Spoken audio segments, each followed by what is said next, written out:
آگے آپ فرماتے ہیں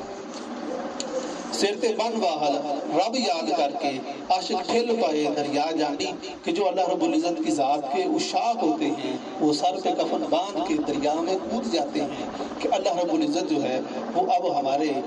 حال کا جاننے والا ہے، اب اس کے ذمہ کرم پہ ہے کہ اس نے ہمیں کنارے پہ لگانا ہے یا کہ ہمیں اسی طرح سے آزمائش میں مبتلا رکھنا ہے۔ آپ فرماتے ہیں کہ جو حضرت امام علی مقام ہے وہ عشاق کے سردار ہیں، وہ تمام عشاق کے سربراہ ہیں اور امام ہیں۔ آپ فرماتے ہیں درمیان امت کی وہاں جناب ہم چو حرف کل ہو اللہ در کتاب،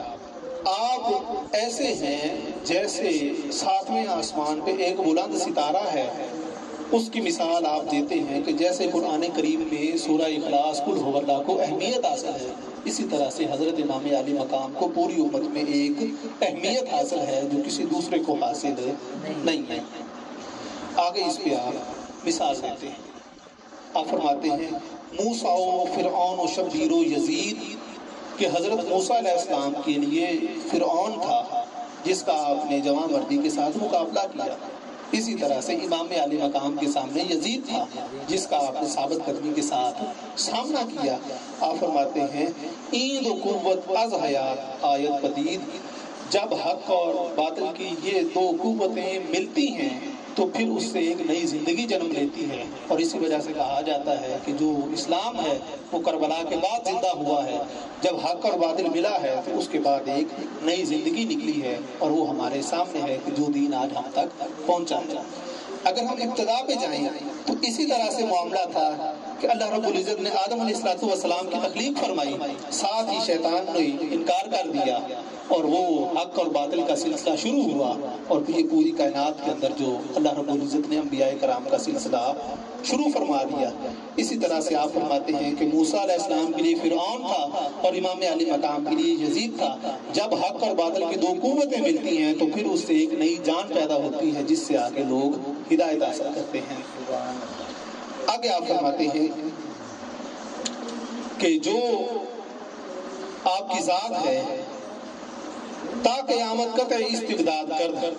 آپ نے قیامت تک کے لیے ظلم اور ہٹ دھرمی کی جڑیں کاٹ دی، کہ جو بھی ظالم ہے جابر ہے اس کے سامنے آپ نے ڈٹ کے مقابلہ کر کے اس بات کا درس دیا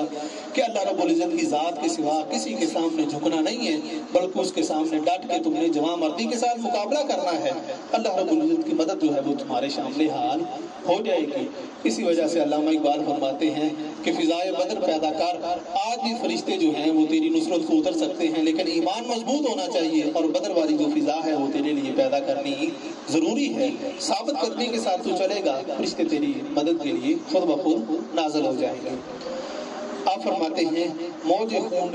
او چمن ایجاد کرد، آپ نے اپنے خون کی موجوں سے لہروں سے ایک ایسا گلستان سینچا جو قیامت تک کے لیے سرسبز و شاداب رہنے والا ہے، اس میں کبھی زوال آنے والا نہیں ہے۔ آپ فرماتے ہیں نقش الا اللہ بر صحرا نوشت، آپ نے اللہ رب العزت کی ذات کا کلمہ صحرا کے اوپر نقش کر دیا، ثبت کر دیا، مضبوطی کے ساتھ واضح کر دیا۔ سطر عنوان نجات ماں نوشت، اور یوں آپ نے ہماری نجات کا ایک عنوان باندھ دیا۔ رمز قرآن از حسین آموختین،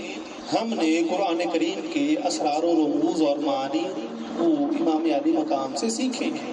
جو اللہ رب العزت نے بیان فرمایا ہے آپ نے وہ عملاً کر کے دکھایا ہے، اور یہ ہم نے آپ کی ذات اقدس سے سیکھا ہے۔ زیادت شعلہ اندوختین، ہم نے ان کی بھڑکتی ہوئی آگ سے آزادی کے شعلے اکٹھے کیے ہیں، اور ہم نے دنیاوی بیڑیوں کو توڑ کے آزادی حاصل کرنے کی جو راہ حاصل کی ہے وہ ہم نے امام علی مقام سے حاصل کی۔ علامہ اقبال فرماتے ہیں مولانا روم کا وہی انداز، آپ فرماتے ہیں کہ اگر تو جان دینا چاہتا ہے، جیسے اللہ رب العزت نے قرآن کریم میں فرمایا کہ جو جان ہے وہ میں خریدار ہوں، مجھے تو بیچ اور میں اس کا خریدار ہوں۔ آپ فرماتے ہیں بگذرا از مرگ کے سازت بلحت زاں کے ای مرگست مرگے دام دو کہ تو اس موت سے گزر جا جو قبر کی دیواروں تک ہے، کہ تو کہتا ہے کہ میں مر جاؤں گا اور قبر کی دیواروں میں چلا جاؤں گا۔ آپ فرماتے ہیں کہ یہ چھوڑ دے، یہ موت تو جانوروں کی بھی ہے، پرندوں کی بھی ہے، جب وہ بھی مر جائیں تو انہیں بھی مٹی میں پھینک دیا جاتا ہے یا کہیں پہ جا کے دفن کر دیا جاتا ہے۔ آپ فرماتے ہیں کہ تیری موت ایسی نہیں ہونی چاہیے، بلکہ تیری موت کے اندر ایسی حیات جاوداں ہونی چاہیے کہ جو آگے تجھے جا کے اور زیادہ بلند کر دے۔ آگے آپ فرماتے ہیں مرد مومن خواہد از جزدان پاک، جو مرد مومن ہے وہ اللہ رب العزت سے دوسری موت طلب کرتا ہے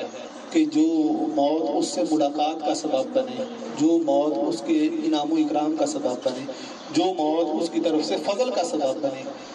آن دیگر مرگے کے برگیرد ز خاک، وہ موت بندے کو خاک سے اٹھا کے آسمانوں کی طرف بلند کر دیتی ہے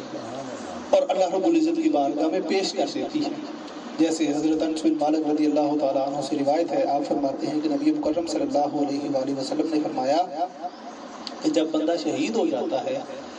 تو اللہ رب العزت جنت میں اس کے لیے محل تیار کرواتا ہے، اس میں اس کو پہنچایا جاتا ہے، پھر اس سے اللہ رب العزت سوال کرتا ہے کہ بتا تیرا گھر کیسا ہے؟ کہتا ہے بہت اچھا ہے۔ اللہ رب العزت فرماتا ہے کہ ہاں اور کیا چاہیے؟ وہ کہتا ہے کہ پھر دنیا میں بھیج،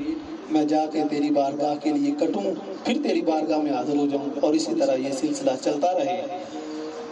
آپ فرماتے ہیں کہ تو اللہ رب العزت سے ایسی موت طلب کر جو تجھے بلند کر دے، یہ نہ ہو کہ تجھے قبر کے اندر مقید کر کے، بلکہ وہ اللہ رب العزت کی ذات کی طرف تجھے بلند کرے، اور ایسا بلند کرے